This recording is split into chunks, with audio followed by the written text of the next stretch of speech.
Buenas noches, Señor les bendiga a todos, qué bueno verlos. Vamos a empezar, póngase de pie por favor. Vamos a empezar el estudio del Evangelio de Mateo.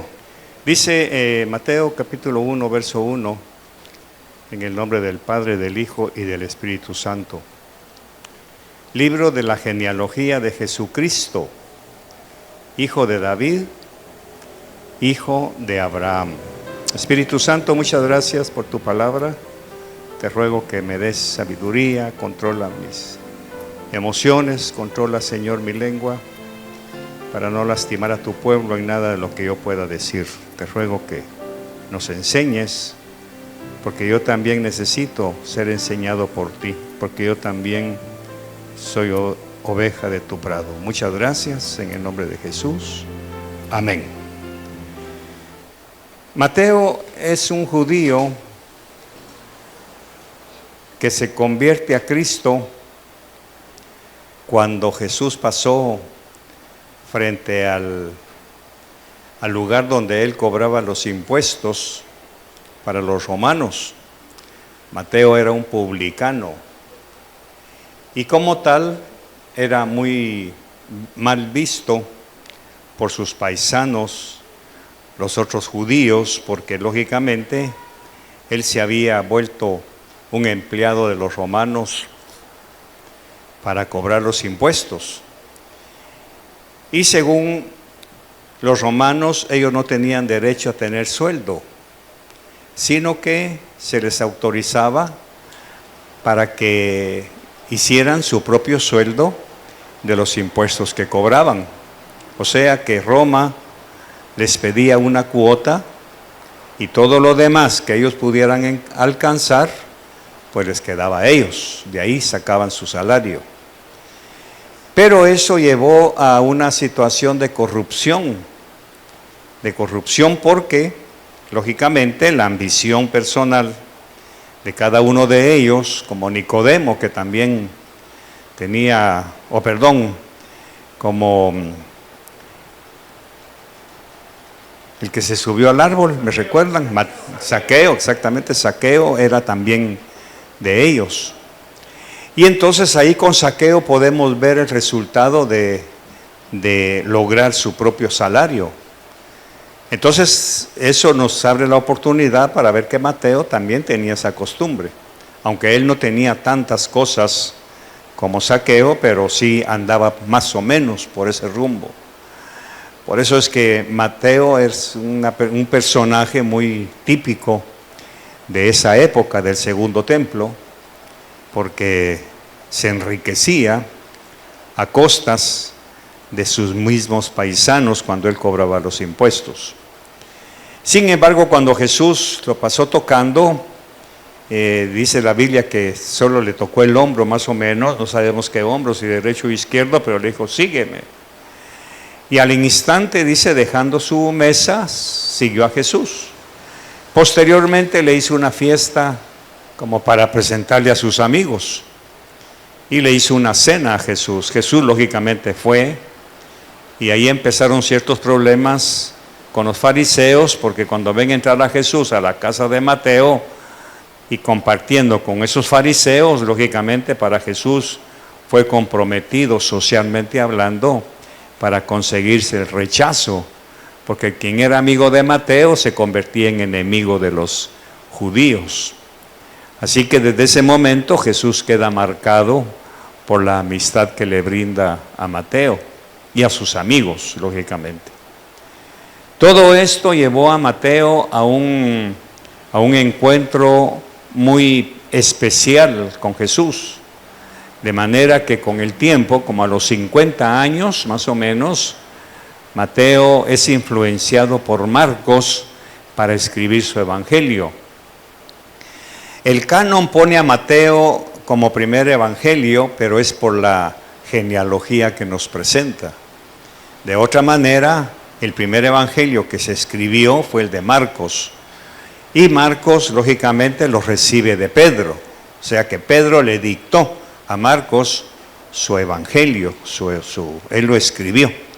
para poder poner por escrito la historia de Jesús. Mateo y Lucas, según los historiadores, fueron influenciados por ese evangelio, solo que Mateo le agrega detalles que Marcos no tiene, pero esa es la base de él. Entonces, lógicamente, cuando empiezan a hacer el canon bíblico, como Mateo da la genealogía de Jesús a través de Abraham, dice, porque ya empezó, lógicamente, los biblistas pusieron a Mateo en el primer evangelio, para abrir más o menos, por así decirlo, para abrir la historia evangélica de los escritos. Lógicamente, para Mateo fue un trabajo muy exhaustivo y por ser judío conocía perfectamente las genealogías, porque no hay judío que no tenga su árbol genealógico. Hasta la fecha, los judíos tratan de no mezclarse con otras naciones o con otras personas para no perder la pureza sanguínea que traen desde sus ancestros.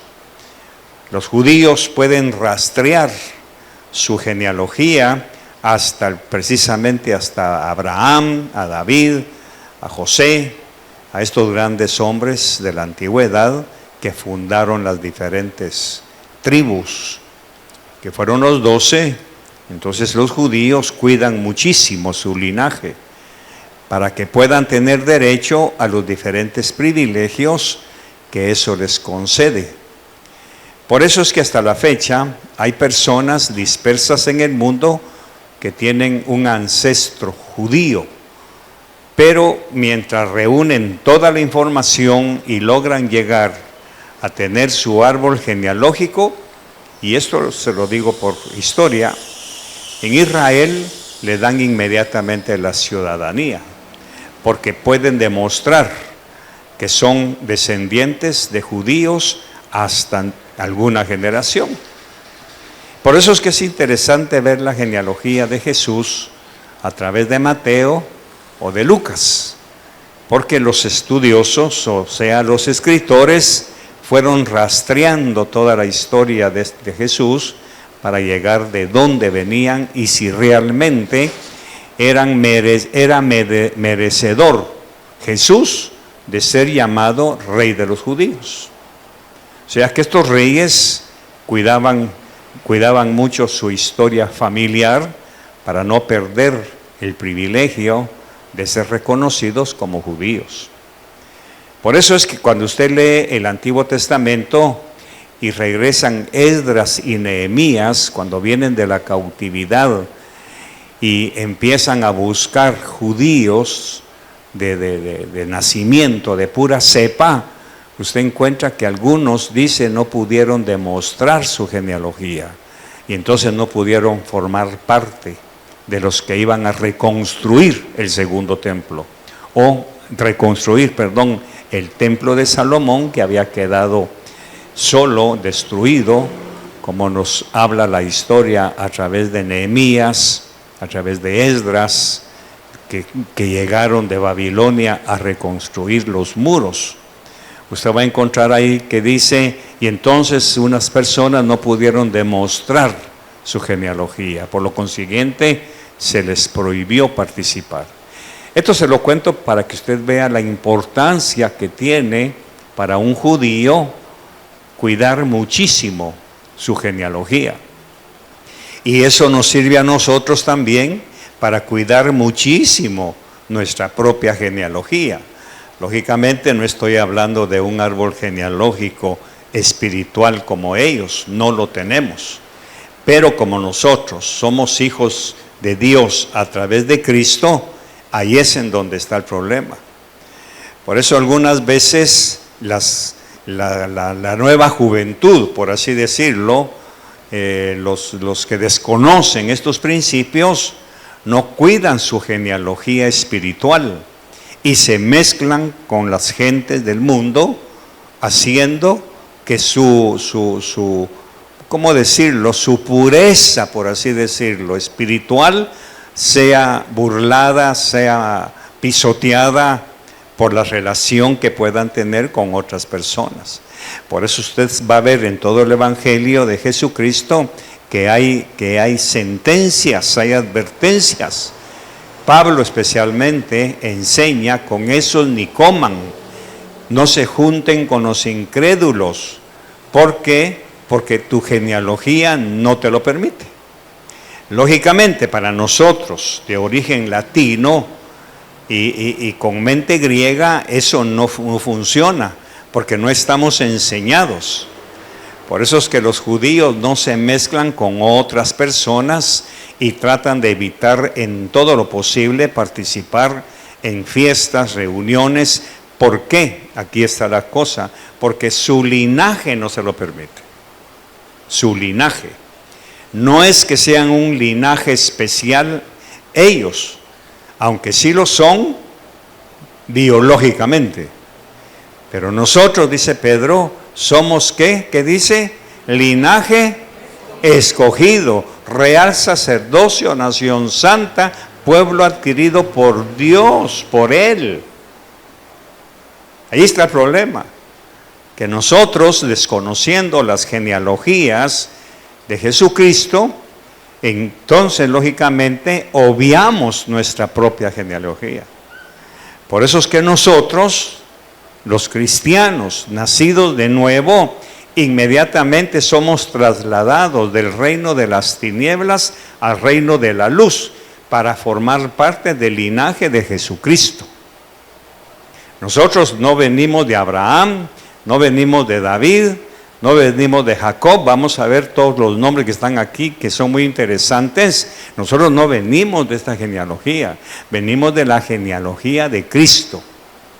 Y ahí es en donde el problema se da, porque al desconocer estos detalles, muchos cristianos se mezclan con paganos y entonces, lógicamente, pierde su genealogía, pierde su pureza, porque lógicamente a nosotros se nos ha aplicado la sangre del Cordero, la sangre de Cristo. No es una soberbia ni arrogancia decir que ahora que somos nacidos de nuevo, en nuestras venas corre sangre real. ¿Por qué sangre real? Porque nuestro progenitor, nosotros venimos buscando nuestra genealogía y llegamos hasta Jesús. Quiere decir que la sangre de Cristo, una porción de la sangre de Cristo circula en mi sangre. ¿Me está siguiendo? Hablo desde el punto de vista espiritual. Ellos tenían la sangre biológica, nosotros tenemos la sangre espiritual. Por eso es que es muy interesante aprender esto, para que sus hijos y sus hijas especialmente cuiden su linaje, porque es la mujer la que transmite la pureza sanguínea, no es el hombre. Y lamentablemente, y con todo respeto, la iglesia ha perdido estas enseñanzas. En consecuencia, muchas mujeres que son las que transmiten el linaje real de la sangre, permiten que sus hijas se mezclen con paganos y ahí se pierde todo. Por eso, hijo de judía es judío. Hijo de judío no forzosamente es judío. ¿Ve? Es la madre. Por eso usted ve que aquí van a aparecer ciertas mujeres que no eran prácticamente modelos de conducta, pero eran judías. Vamos a ver. Verso 2, Abraham engendró a Isaac. Isaac engendró a Jacob. Y Jacob a Judá y a sus hermanos. Sabemos que Jacob tuvo los 12 hijos y cada hijo fue una de las 12 tribus de Israel.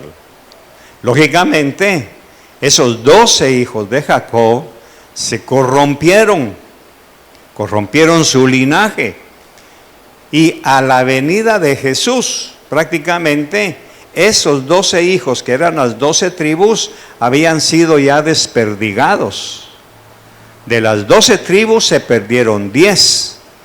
porque lógicamente hicieron pacto con cananeas, con mujeres que no eran del linaje real de la tribu de Judá, no eran hijas de Abraham, y entonces perdieron su linaje y fueron dispersados.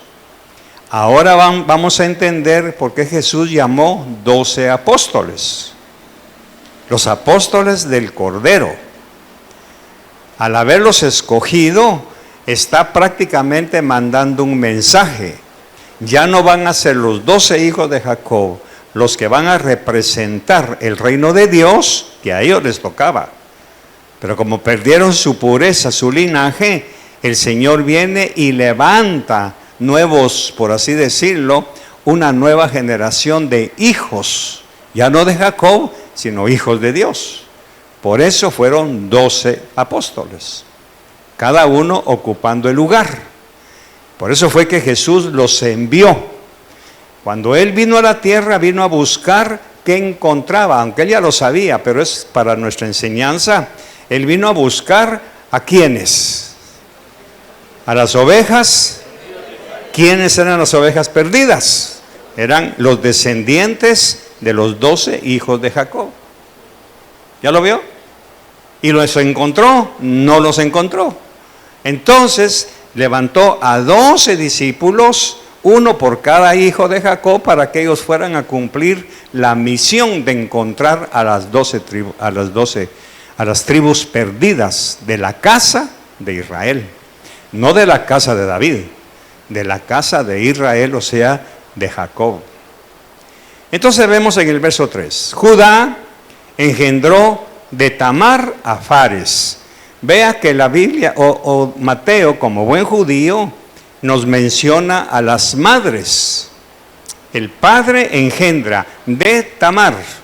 O sea, ¿quién era Tamar? Ya sabemos todos, tenemos que irnos a la genealogía para averiguar quién era Tamar. Y sabemos que Tamar era la nuera de Jacob, que por no haber recibido a los hijos o al hijo que le había prometido para levantarle la ley del levirato, entonces se disfraza y Judá comete el incesto de acostarse con ella en un momento de lujuria, y qué casualidad que de ahí nacen Fares y Zara. Zara se pierde en la historia y Fares engendra a Esrom y Esrom a Aram. Ya vamos llegando a las personas que nos interesan. Porque Aram engendró a Aminadab, Aminadab a Naasón y Naasón a Salmón. Entonces, si usted viene de Salmón para arriba, se va a dar cuenta que Salmón era descendiente de Judá. Quiere decir que era príncipe. Porque Judá es la tribu monárquica. Judá es la tribu llamada por Dios para engendrar príncipes y reyes. ¿Estoy claro? ¿Estoy claro? ¿Qué está haciendo un príncipe casándose con Rahab? ¿Ya lo vio? Aquí está, verso 4. Aram engendró a Aminadab, Aminadab a Naasón, y Naasón a Salmón, punto y coma. Verso 5, Salmón engendró de Rahab a Booz. Ahí ya nos empieza. A los que no leen muy bien, no se preocupen, pero si usted parte de Booz, ya vas más o menos calculando que se va a encontrar con la sorpresa de que Booz fue el esposo de Ruth. Y Ruth, lógicamente, ya forma parte más cercana de nuestro conocimiento, porque Ruth es de Ruth, nace Obed. Obed engendró a Isaí. Isaí engendró, ¿ahora qué título da la Biblia? Al rey. Eso quiere decir que de ahí para arriba, de ahí, de David para arriba, todos estos fueron príncipes. Todos estos fueron príncipes. De la línea de Judá. De la línea de Judá. O sea, Judá es el fundador de la descendencia real de donde viene David. Ahora, lo interesante es que Mateo menciona a las madres que no tenían un buen perfil, enseñando algo, que el rey David y luego Jesús, al venir de esa descendencia, inserta a estas mujeres en su línea genealógica para dejar un mensaje. No importa la vida que pudo haber tenido, pero si está dispuesta a servir a Dios, entonces esto lo tenemos que sacar del contexto, y quiere decir, no importa lo que nosotros pudimos haber hecho antes de Cristo, cuando fuimos injertados en su línea genealógica. Por eso es que, recuerde, aquí estamos viendo la genealogía física, biológica, ¿sí? Aquí estamos nosotros. Entonces, si Rahab, si Ruth, si la mujer, vamos a ver esto de la mujer de Urías, que tiene muy interesante, si ellas forman parte del linaje real de aquí, ¿qué de nosotros? Aquí es un golpe duro al orgullo masculino que desprecia a la mujer solo porque es una madre soltera, solo porque cometió un pecado o algún error, se lo señala, cayendo en un grave pecado de discriminación, porque Jesús no discriminó a estas mujeres, sino permitió que fueran injertadas en su linaje de Él, porque de aquí viene Jesús. Ahora, ¿cuánto más nosotros hoy debemos honrar y respetar a la mujer? Especialmente si es su esposa. Usted como hijo de Dios, como descendiente de la línea de Cristo, no tiene autorizado, ¿cómo se dice? Malinformar, pisotear, ultrajar a su esposa. ¿Aló? ¿Por qué? Porque Jesús nos está dando el ejemplo.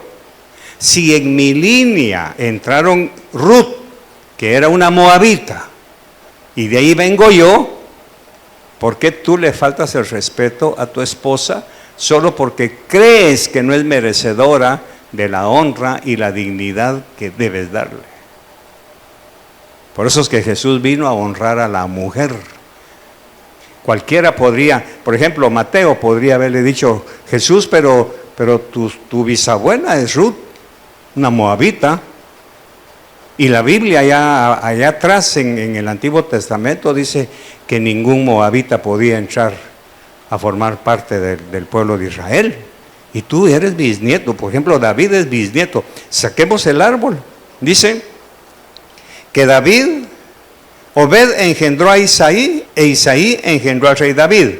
Vamos para arriba. ¿De dónde viene David maternalmente hablando? Okay. Booz engendró de Ruth a Obed. ¿Obed qué era de Ruth? ¿Qué era? Hijo. Obed engendró a Isaí. ¿Qué era Isaí de Ruth? ¿Qué era? Nieto. Isaí engendró a David. ¿Qué era David de Ruth? Bisnieto. ¿Ya lo vio? O sea, David es bisnieto de Ruth. Es asombroso. Lo que pasa es que nosotros, disculpe, ¿y usted de qué rama viene? De mi tata, no me abre usted. Ahí está, ya tenemos problema. Ya tenemos problema. Por eso es que los reyes antiguamente, cuando querían hacer la voluntad de Dios, aquí de este lado, buscaban a sus ancestros que hicieran la voluntad de Dios. Entonces se iban para arriba. Vamos a ver, ¿qué hizo mi papá? No, hizo lo malo ante Jehová, adoró ídolos. No hay problema, busquemos qué hizo mi abuelo. Otro también zángano que hizo altares y adoró ídolos y lugares secretos. Muy bien, no hay problema, busquemos a mi bisabuelo. Cuando encontró un modelo a imitar, entonces dice la Biblia, y el rey Usías, hijo de, pasando de largo de todos los malos hasta encontrar el modelo que él quiso imitar. Ya lo llama hijo de, obviando a su padre, abuelo, bisabuelo, hasta que se fue al tatarabuelo. Por eso las genealogías son muy interesantes, porque ellos, los que realmente querían honrar a Dios, buscaban cómo hizo. Mi papá no lo logró, mi abuelo tampoco, mi bisabuelo tampoco, me voy a mi tatarabuelo. Y ese era el modelo que él tenía. No sé si me estoy explicando. Ahora la pregunta, vengamos nosotros aquí. ¿A quién está escogiendo usted para vivir su vida cristiana? Vamos a suponer, su papá no le sirve de referente.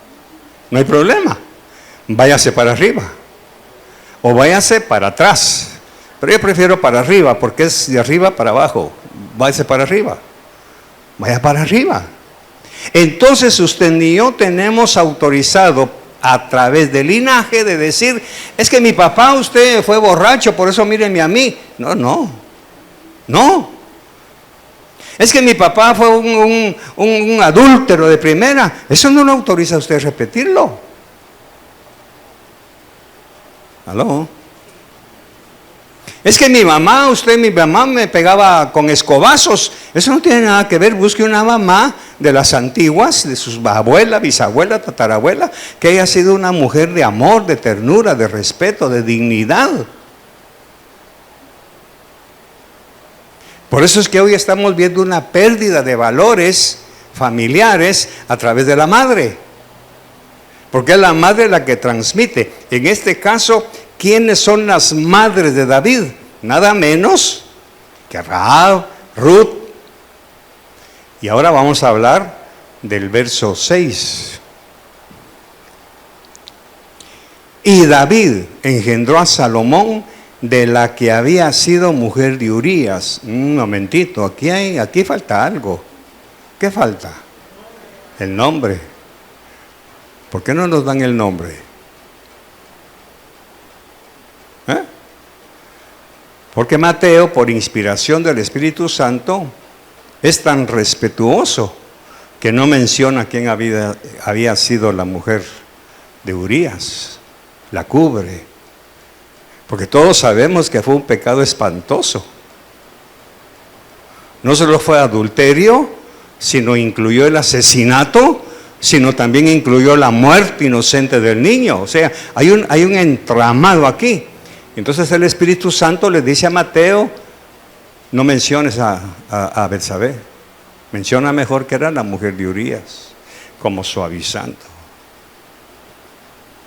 ¿Qué le parece? ¿No será que por eso su abuelita no menciona el nombre? Porque hacía esto y que lo otro. Pues entonces busquemos arriba a la mamá de mi abuelita. Busquemos para arriba. ¿A quién puedo imitar?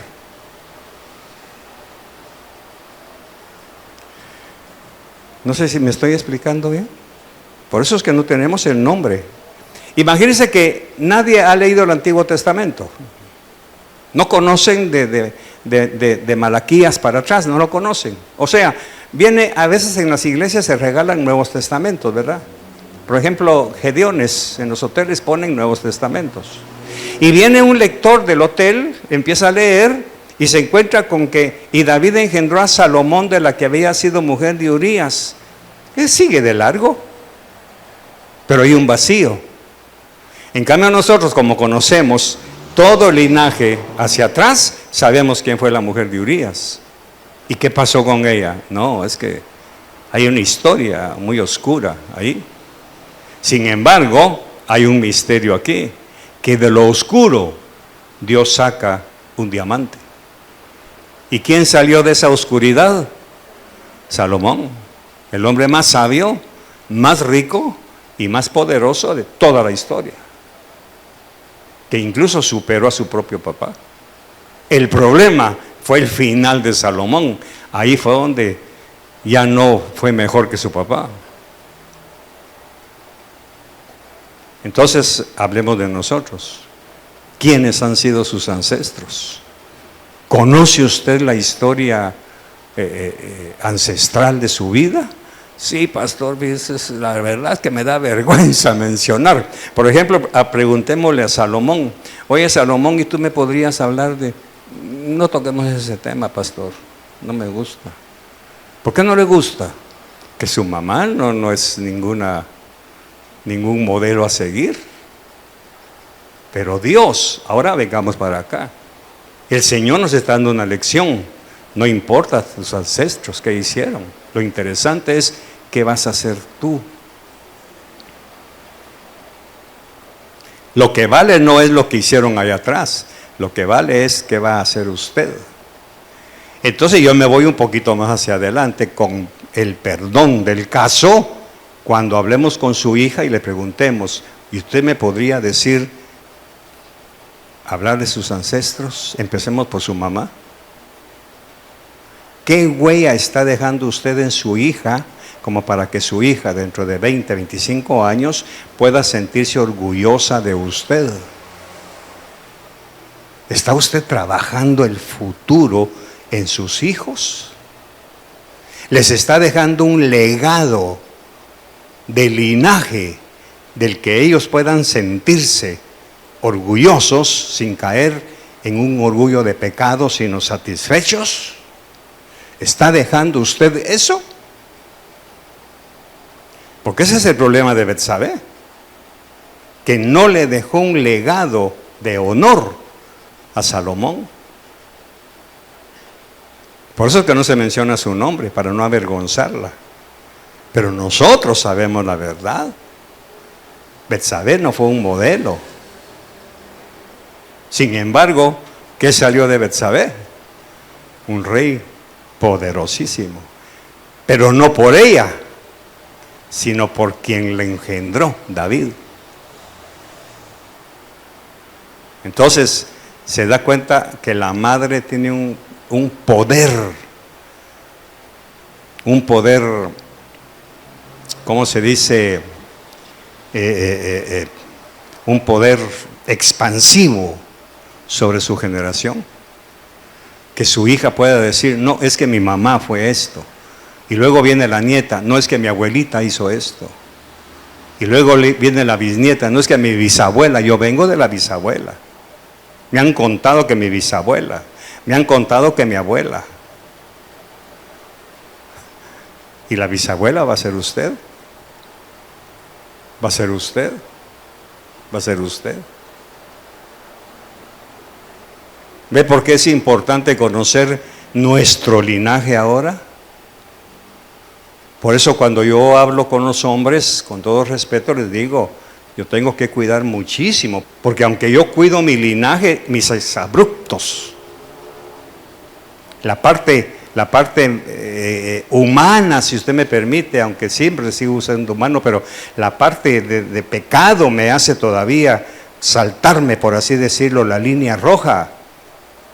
Pero cuando Dios me habla, me confronta, yo le digo, Señor, muy bien, porque no quiero dejar un legado, no quiero dejar una base ancestral en ninguno de ustedes, para que pueda seguir diciendo, ¿te he enseñado yo a hacer eso? Y que tú tengas que decir, no, pastor. Pero también para decirte, ¿te he enseñado yo a pedir perdón? Hazlo entonces. Los amo.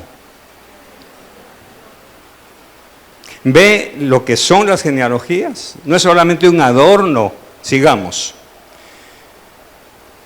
Verso 8. O vamos a ver 7. Salomón engendró a Roboam. Roboam a Abías y Abías a Asa. Todos estos fueron reyes. Te puedes leer el Antiguo Testamento. El rey Abías, el rey Asa. Asa engendró a Josafat. Josafat. A ver, ¿qué le viene a la mente rapidito? Al rey. ¿Qué hizo ese rey? Se asoció con el rey de Israel. ¿Sí o no? Y van a la batalla y ahí habrá otro profeta que hable y... ¿se recuerda? ¿Y qué le dijo Eliseo? Si no fuera por Josafat, a ti ni caso te haría, le dijo al otro rey. O sea, vea la importancia de Josafat. ¿Y de dónde viene? De Salomón. Entonces dice Acaz a Ezequías. Ezequías fue el del brazo de lepra, ¿se recuerda? Que quiso quemar incienso y le dijeron, no, a ti no te es permitido eso. Ahí está el linaje, a ti no te es permitido. Tú no eres sacerdote. Tú eres rey, pero no eres sacerdote. Ezequías, yo sí quemo incienso y ¡pum! Le cayó la lepra. Porque ante Dios hay que tener muchísimo cuidado. Si a usted no le está permitido hacer eso, no lo haga, no se meta. ¿Para cuidar qué? Su linaje. Ezequías engendró a Manasés. ¿Qué tal rey fue Manasés? Malísimo. Adoró ídolos, puso a la reina madre también a hacer un montón de cosas. Y bueno, fue un pésimo Manasés, un pésimo rey. Manasés a Amón, Amón a Josías. Josías engendró a Jesonías. Josías es muy interesante estudiarlo, porque Josías se fue para atrás y dijo, no, Amón no hizo nada bueno, Manasés menos. Entonces se fue para atrás y encontró a Ezequías. A él va a ser mi referente. Verso 11, Josías engendró a Jeconías y a sus hermanos durante la deportación a Babilonia. Aquí tengo muy interesante. Durante la deportación de Babilonia, a ver si me da tiempo. ¿Qué son las deportaciones? Es un juicio de Dios para su pueblo por haberlo desobedecido, haber quemado incienso a los Baales y haberse apartado de él. Entonces, todos estos nombres cayeron en esos pecados, con excepción de uno que otro. Por eso hay un rey, no me recuerdo quién fue, pero hay un rey que dice que él fue el que reorganizó a Israel, pero no pudo hacerlo. Dice, y los lugares altos no fueron quitados. Entonces Dios, para disciplinar a Israel, levanta a Babilonia, Nabucodonosor, para llevarse los cautivos. Aquí sucedieron 3 veces, hubo 3 deportaciones. Por ejemplo, vamos a ver. Salomón engendró a Roboam. ¿Qué hizo Roboam? ¿Fue un buen rey? No. Porque Roboam, cuando muere Salomón, él y Jeroboam se dividen el reino. Roboam se queda con la tribu de Judá y de Efraín. Y Jeroboam se queda con 10 tribus y pone su capital en Samaria. ¿Pero qué pasó en Samaria? Jeroboam dijo, no quiero que ustedes vayan a celebrar la Pascua a Jerusalén, mejor les voy a hacer aquí. Les voy a hacer aquí en Samaria un lugar para que lo hagan y no tengan que ir allá con Roboam. Entonces quiere decir que Jeroboam corrompió a las 10 tribus. El problema es que esa corrupción de Jeroboam poquito a poco se fue metiendo al reino del sur y corrompió también a Judá, que era donde reinaba Roboam. Quiere decir que ahora toda la tierra de Israel volvió a caer en idolatría. ¿Qué tuvo que hacer Dios? Disciplinarlos. ¿Cómo? Mandando a Nabucodonosor a llevarse los cautivos. Pero fueron 3 veces. Se llevó un poco a todos los príncipes. Allá va Daniel y sus amigos. ¿Se recuerda? A los pocos años se vuelve a llevar otro poco. Dentro de poco, porque los que fueron quedando, en lugar de arreglar su vida, ¿qué hicieron? Siguieron con lo mismo. Dijo Dios, bueno, no hay problema, llévenselos. Allá va aquel famoso rey, no me recuerdo su nombre, que vio que a sus hijos le sacaron los ojos, ¿se recuerdan? Y él fue Joaquín. A sus hijos le sacaron, Joaquín, ¿va? Con M. Ok, y entonces a sus hijos le sacaron los ojos y a él lo llevaron cautivo, encadenado y toda la cuestión, porque no quisieron arreglar su vida. La tercera vez se llevan a todos, ya quedaron solo los enfermos y los ancianos. Ahí quedaron tirados. Entonces, ¿qué pasa? Veamos, por ejemplo, Jeremías, capítulo 25, 11 al 14. A ver qué dice Jeremías. Jeremías. Toda esta tierra, léalo usted por favor.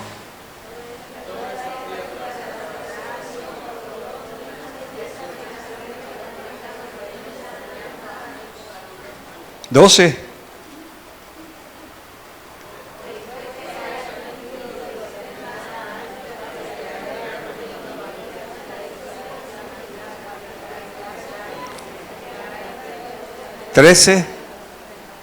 Trece.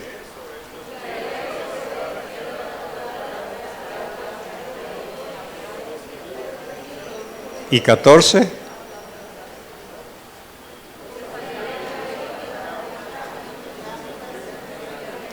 Ok. Ya Jeremías les había profetizado. Arréglense. Los profetas, ¿verdad? Arréglense. Va a venir juicio. ¿Y qué hacían los reyes? Lo metieron en una cisterna, a pan y agua, castigaron. No me gusta lo que habla Jeremías. Métanlo preso, métanlo en la cisterna. Y dice la Biblia que estaba llena de lodo y ahí lo dejaron. Hasta que un gobernador del palacio se apiadó de él y a medianoche fue y lo sacó. Y toda la cuestión. Ahora, ¿qué pasó? Que Jeremías estaba profetizando ¿qué? Babilonia. Y viene Dios y dice, y después voy a castigar a Babilonia. Aquí tengamos cuidado nosotros. Mucho cuidado. Cuando alguien se está portando mal, anda con pecado oculto, anda con cosas saliéndose de la verdad de Dios y que no hace caso, va a usar a alguien para disciplinarlo. No va a ser la policía, va a ser alguien que el Señor escoja. El problema es que después, cuando arregle la vida del rebelde, ¿qué va a pasar con el que lo agarró? También le va a caer. También le va a caer. Eso pasó con Babilonia. Retrocedamos, por favor, mija. Creo que es el verso 12. Toda esta tierra será desolación. Después que se hayan cumplido, imagínense, un juicio de 70 años.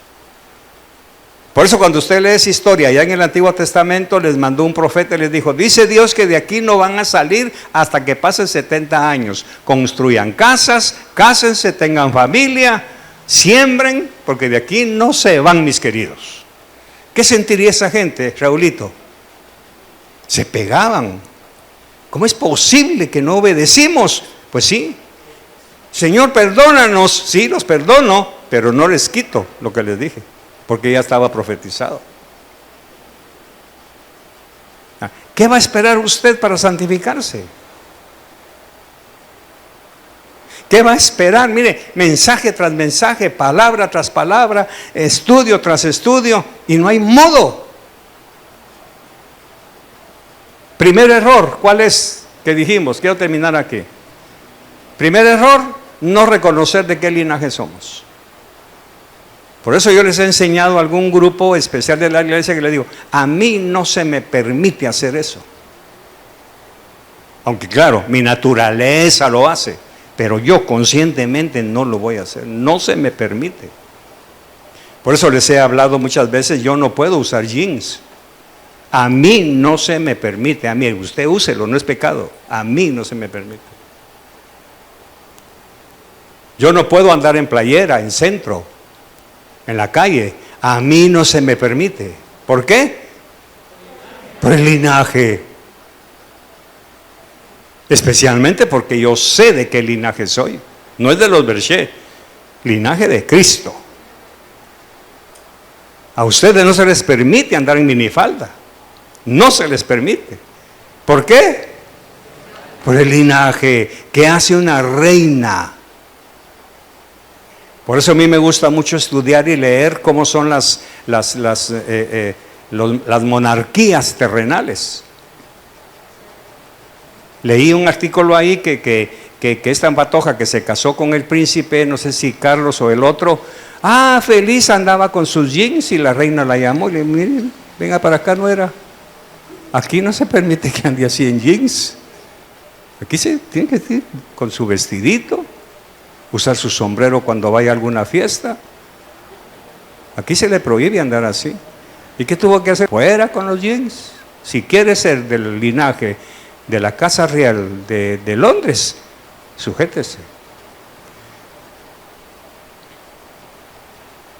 Pero venimos a la iglesia y hablamos de eso y que, ni que fuera mi tata.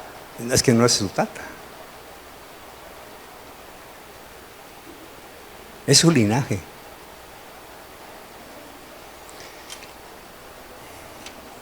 Está bonito, ¿verdad?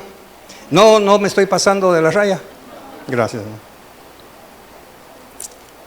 Vamos a ver otra cita.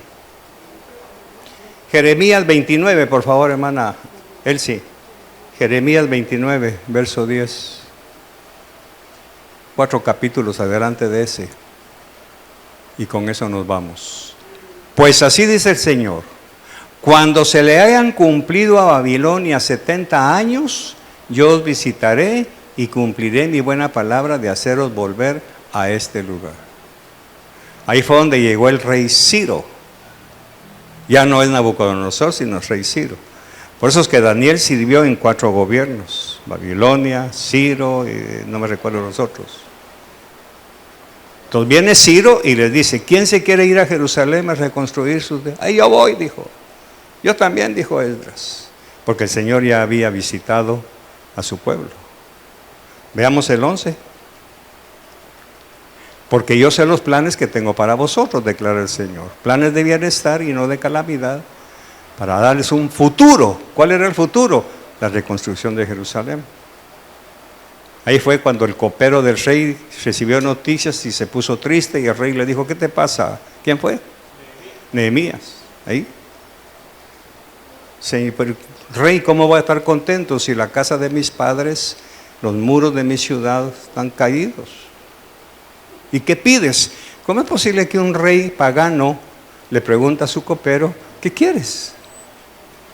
Ahora, ¿por qué lo hizo? Ahí está. Porque Dios lo tocó. Por eso muchos pastores, disculpe, se confunden cuando dicen: mi siervo Ciro.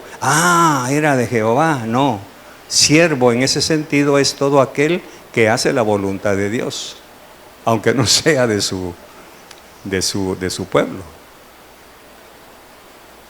Bueno, antes de que se me duerman, oramos por la ofrenda. Señor, muchas gracias por tu palabra, te bendigo, te agradezco. Señor, gracias.